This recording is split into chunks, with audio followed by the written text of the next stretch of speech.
Welcome to Dove and Dragon Radio. I'm your host, M.L.Ruscsak. I'm here with special guest and author, Mick Smith. Welcome.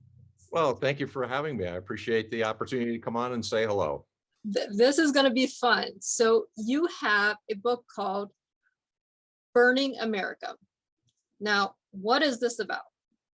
This is about a story. Paul Theus is this guy's name, who had a child, and he essentially was the primary caregiver of this child because his wife, Anne, would work double shifts, and then besides sleeping and doing other things, was really preoccupied 24 hours a day. So typically what Paul Theus would do when he came home, he would not always find their daughter at home. So he would try to track her down and try to find her. However, one day he pulls up to the house and everything is gone. So literally everything is gone. Furniture, house emptied, bank accounts emptied, and what have you. So Paul says to himself, well, okay, these are material things. I guess these things happen. But the problem is, where's the child? So Paul walks into the house and he finds a little note from his wife, Anne, saying, I'm going away for a little while. Okay, that's fine too. But the note was tucked in a book on the John Bonet Ramsey child murder. Oh, no. So that's kind of a strange way to get a message. So Paul says, wow, something's really off here. Let me try to track her down. Let me try to find the daughter and where she would be. Goes to the police and what have you, because on the way out the door, when he looked around, he saw these scattered papers. He picks up a piece of paper and he sees a receipt. That receipt is from the hippie bohemian section outside of Philadelphia. And if you know that area, it's called South Street. And Anne Theus had had her genitals pierced. Oh, wonderful. And there's a 35-year-old new mom, middle-class family, husband's a professor. That's what Paul does. It's not the most typical thing that somebody would do, especially when they took off. So Paul Theus calls the school, tries to find the daughter. Not here, but she was at the Johnsons. The Johnsons picked up a child today. That child's name is Katrin. So he calls the Johnsons, no answer. So in sort of a panic and wondering now that life is kind of destroyed here, and very worried about his daughter finding the note where he did and seeing that perhaps Anne is a little bit off, he finds a police officer and he says, officer, I'm telling you, here's the situation. I came home, everything's gone. I can't find my daughter. It looks like Anne took off. How do I get a hold of my daughter? And he's really not helpful, but he says, well, look, could you at least call the Johnsons? So outside Philadelphia, where these folks are living, suburban Philadelphia, officer does get a hold of the Johnsons. And where is the child? He hears over the police radio, California. So finds out his child is taken 3,000 miles away. Oh, my. This is very concerning. So, for a lot of parents, I said, here's the first line of the novel. It says that no parent prepares for a child taken. Well, that's not what people expect when they it's not. Now, what gave you the inspiration for this book? Well, I think it's kind of a collection, because anybody who writes fiction, because this is a work of fiction, bases it on real life events and things that really happen. So this does touch on things that are a little bit more common than you might think, and therefore also reason for me to really say, I think you need to publish this book, because I've run into people over the years and they said, yeah, well, something like that happened to me or at a buddy of mine or my neighbor or something like that. So I said, maybe this is really something that people need to pay attention to and understand that it's happening. It's one parent will alienate the child or children from their respective partner or spouse. So inspired by real events, but it is a work of fiction, to answer the question. Right, because parent custody battles or parent kidnappings is actually really common. Yes. Unfortunately, it's really common, and to get the child back from the parent that has the child is extremely hard. Yes, and I'd say coming down to the story here, I mean, this is essentially the problem with talking to someone like the police officer. You think, well, where would you go? The police will help, right? Mhm. No, police don't help, because as far as the police are concerned, well, the child is with one of the parents, and although it's an unannounced flight, there's no law that actually has been broken. It's kind of like, all right, Paul Theus is, you're on your own, buddy. Try to get that kid home. So Exactly. he did what a lot of parents do. You get on the phone and you find an attorney and say, well, what do I do? Right. So let's get this, let's get this situation resolved. Goes to the attorney. Attorney then says, gets a hold of another person to get the child home. Court date is set up. Paul's thrilled. It's great. Child's coming home. Attorneys go and bivouac in with the judge, and Richard is the name of the attorney, of Paul's attorney. And he comes out and he says, oh, it's great. The child's home. But, do you have a neighbor called Selena? Paul says, yes, it's 3 doors down. It's one of the neighbors. Oh, well, Anne and the child have been at that house 3 doors away for the last 3 days. Like, what? And they're in court. There's no child. So Paul is asking, well, Richard, like, well, how do I get the kid home? He's like, okay, well, Anne didn't bring the child today at court, but, the child will be over at 5 p.m. tonight. Great. Situation's resolved. Richard says, oh, yeah, but there's one other thing. Paul says, what? Well, the child's going back to the mom. Like, what do you mean it's going back? We just got the child back 3,000 miles away. Paul's in the home, the marital home, the home of the child. Doesn't matter. Child goes back to mom. So this sort of kicks off the story. It's not quite as easy to resolve as you might think. It's really not. I've heard so many cases over the last, 2 years, just been in the news. It's taken a couple of people going across seas to get their child back. This is very common. I mean, this is a work of fiction, but the seriousness of it, it does happen. It costs thousands upon thousands of dollars, sometimes hundreds of thousands of dollars to get the child home. Yep. And this is essentially what Paul's problem is, and he finds this out. Child comes home another time, and like a lot of kids, this is a 5-year-old kid. This is what the novel was written about. It's a 5-year-old child. And the 5-year-old doesn't have what the child called Katrin, the big Afghan. Dad, the Paul says, well, where's your big Afghan? You've never been away from this since you were a baby. Well, mom didn't give it to me. What do you mean? You don't have your security blanket? Cost Paul $600 to go to court to try to get the security blanket for the child that the mom didn't provide. A series of incidents like this. And so it is what you say, extraordinarily expensive, because you go through counselors, you go through evaluations of your money, you go through all of these things. And Paul, like a lot of parents would find out, after several months by going to court, you find out, well, Paul is in arrears for child support. She took all the money. The bank accounts were emptied. Well, that doesn't matter. She gets all that, plus Anne is now going to get all the child custody money for child support. Money just going right out the window. And what a lot of parents will find out, and a lot of fathers in these situations will find out, of course, is that there's no consideration whatsoever. Suddenly now he's got to support 2 households.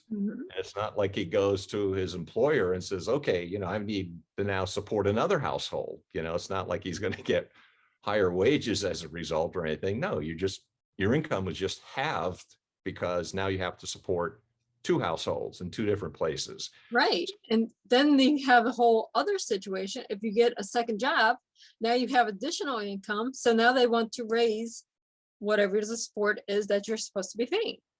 Yes, and in this instance, the way this novel unfolds is the fact that when there is an evaluation of money, mom is getting money under the table and does not have to produce any receipts.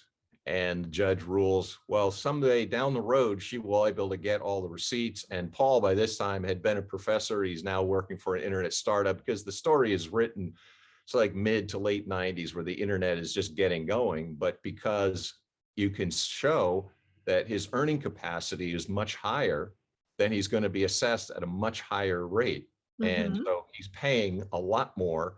And in this situation, in the novel, the judge doesn't even require Antheus to produce anything. He just makes a kind of an arbitrary decision, because you're the paycheck, you're the money guy, and now you're going to be supporting both households. Right. Unfortunately, we hear about this so often in court battles, custody battles.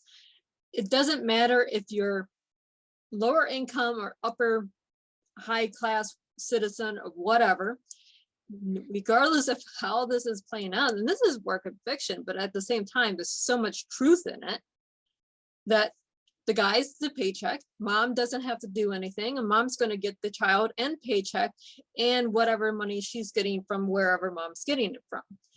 Is this in the best interest of child? Well, how many times do we actually ask what's in the best interest of the child? Now, you took it to the extreme in this work of fiction, but at the same time, it's questions that have to be asked. Yeah, that's the subtitle. That's why I put it in the subtitles, in the best interest of the children, with a question mark, because this is what you hear. Everybody says it's in the best interest of the child. And in this scenario, why would you necessarily send a child back to a mom who had pierced her genitals and taken off like that? So if you flip the situation, if Paul had pierced his penis, would he get the child? I guarantee you he wouldn't. No, it's so misconstrued that everything's equal when you go into court. Well, justice isn't equal when it comes to children. We go with our misconceptions of what we perceive as what is in the best interest of the child. And a lot of times it's not really what's in the best interest. Yeah, and I think this is what comes down. Now, in this instance, talking about it's a work of fiction, but you also find that the other people around. So, I mean, you may have heard the expression, it takes a village to raise a child. But see, I counter that notion, because if the village was raising the child, you would get all sorts of cooperation from people. But, you have neighbors, you have counselors, you have attorneys, you have judges, what have you. And in this type of instance, nobody's acting in the best interest of the child. It's a system, and it's a system built on money. It's built on who's making money. Well, the judges are employed, the lawyers are employed, the counselors are employed. Everybody's making money from this. So part of the title is saying Burning America is because, another slogan that you will hear all the time, the children are our future. Well, if the children are our future, then we really ought to take that seriously. Children didn't ask to be born, but they're thrown into this situation and they're thrown into custody battles. And that's why I wanted the title to be Burning America. You're burning a resource of the next generation that now it's laid upon the next generation of these kids who are trying to survive a situation that is not set up in their interest. Correct. I mean, if we take it out of fiction, which the book is fiction, but we take it into the real world, how many times are children taken away from parents or grandparents, put it into a system, the welfare system, and everyone loses track of the child? Is that at that point in the best interest of the child? We have more abuse going on in the welfare system, the child care system, than we did in the household that they were taken from. Yeah. And, again, in this instance, the way the story unfolds is that Paul has a conversation with Anne before she returns from California, and she says, well, you're going to need to do all these things before I'll bring Katrin back. And Paul readily agrees, like, sure, whatever you want done, you know, Yeah, get it. So we'll finish it. So she requires him to go to a physical examination, a mental examination, and apologize to neighbors such as the Johnsons, who Paul had called and said, look, you know, I apologize. I'm sorry. No hard feelings, but please, you know, cooperate with Anne in order to get the child back. So physical examination, no, he's fine. Examination to try to get an MRI, no, it's fine. There's really no compelling reason. So in other words, there are all kinds of situations where a person might take flight from a home, but in this instance, no abuse, no alcohol, drug problems, no one's fooling around. Paul is still in the house. You know, it was Anne who took off and it's Anne who left. So therefore, it's sort of like, well, where would the stable person be, the stable parent in this situation? Yes, I'd argue would be Paul, because he's the one who's trying to keep the child in the home, the marital home, and the only home the child knew, and in the school, because Anne takes off with the child one day, and he finds out when the child's getting off the bus that in fact she's put in another school. Father had no say so, didn't even know about it. And the Selena neighbor here, the character of Selena, is there with an audio and a video tape, trying to get Paul in a uncomfortable situation or getting mad or angry, because that way, so you can go back to the court and say, well, right. see, he went ballistic over the change of school, which violates a court order. One of the problems that the parent who is being alienated against has is that all these things are written in a court order. And if you honor the court order, that's fine. But out in the real world, there is no one to enforce a court order. So if one parent decides not to do what the court order says, there's no solution for the other parent to do anything about it. There's no enforcement mechanism for these kinds of things. Exactly. And So that's in today's real world, and not the fictional world, but the real world. A court order is a piece of paper. It doesn't matter what's on the piece of paper. It does not always enforceable, or yeah, at least not enforceable in the moment you need it enforced. You have to go back to a court system and have the court reissue another order or judgment or whatever. It's not always enforceable that very moment when you need it. yeah. And again, there's another incident where exactly this is exactly what happened. So Paul has Katrin home, in the home, and Selena and Anne, the neighbor and the mom, drive up on the lawn of the house, tell Katrin, jump in the car. And this poor kid's like, well, what do I do? You know, I got dad here, I'm home, but mom's telling me to get in the car with the neighbor, Selena. Well, then she runs off. Paul calls the police. Well, she took off with the child again. What do I do? Police officer looks at the court order. It's late on a Friday night. He says, well, first of all, this is not the official court order. It's a copy. Well, what else is Paul going to have? He has a copy. Mhm. Said, well, wait till Monday, call your attorney. Let's see what we can do on Monday. Well, Selena and Anne then have the child for the weekend where she was supposed to be home with Paul. Court order is unenforceable. Police can't enforce it. They're telling you the same thing. It's that revolving circle. Go back to your attorney, pay more money, see what you can do. But meanwhile, if a parent is being alienated against, you've just lost whatever time that you should have had, a weekend or whatever it might have been. Exactly. And this happens so often. And it's something that we're using fiction to bring to light because it needs to be fixed into today's society.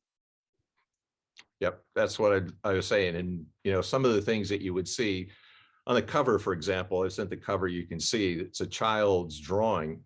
And one of the aspects of this is that you go through a battery of psychological tests to see who is qualified and who is able mentally and prepared for the child.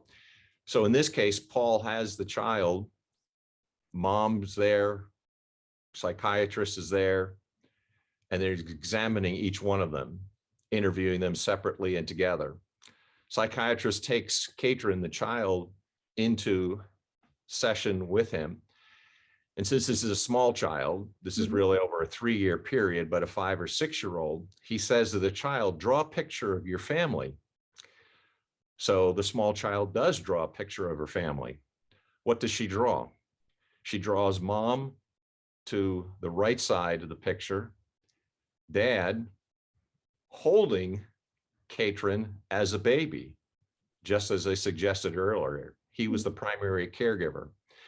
Psychiatrist takes that picture, he looks at it, and he concludes in his official write-up about the session, Paul has an undue influence upon his daughter.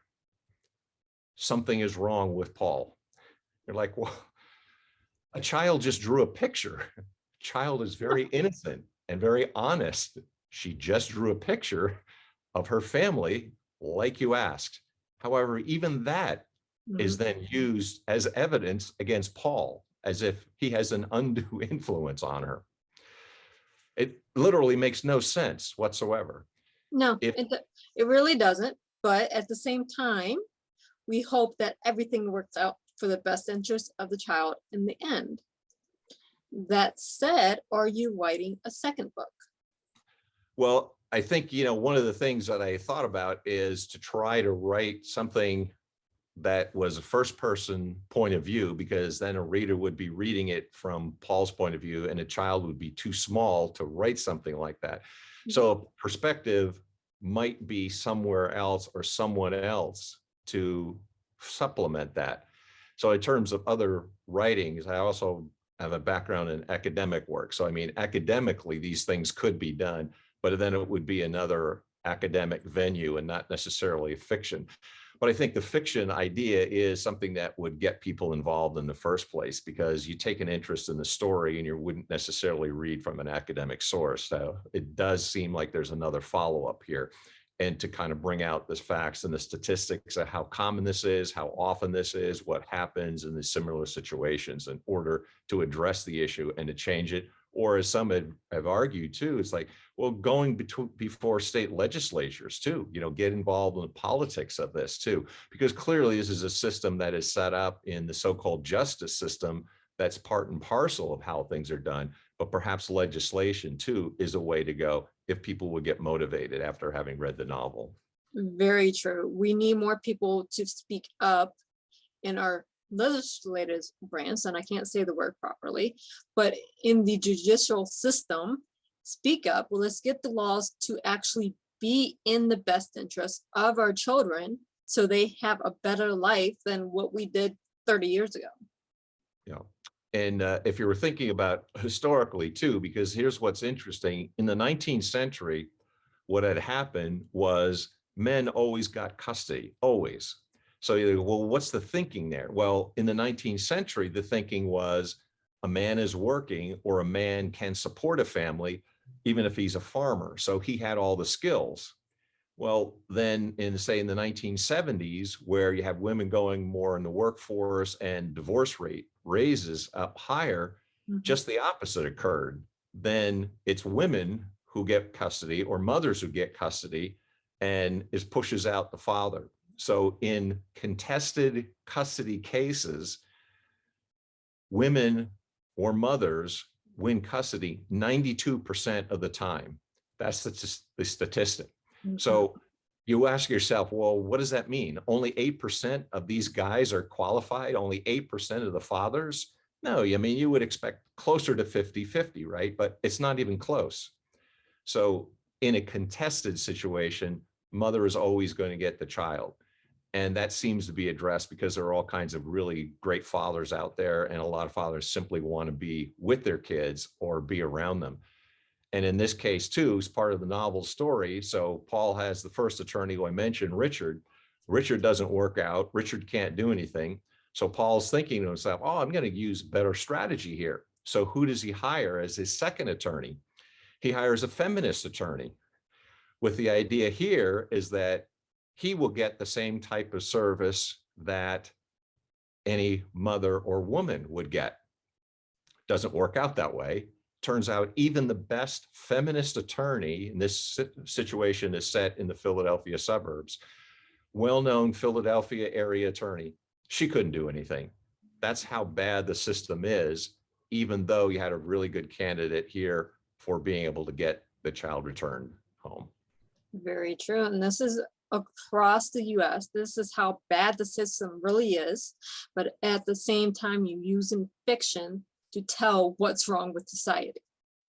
Yep, that's precisely it. That's the goal. So if it's like, that's the agenda. It's like, you know, you've got to read a story in which you get a compelling story written with a number of incidents that, even if it's a work of fiction, the things that I'd say, I'm creative, but I'm not that creative. All the things that you think couldn't possibly happen, those are all the true parts. Those are all the things that are stories that actually happen. Isn't it funny that truth is stranger than fiction? Yes, that absolutely the case. Background in history, actually. So I used to quote this to my students all the time. Truth is stranger than fiction, because you can't make it up. You really can't. And it's boggles your mind, because you don't want to go so far outside of fiction to have it so blown up. But then you go back and wait, this actually happened.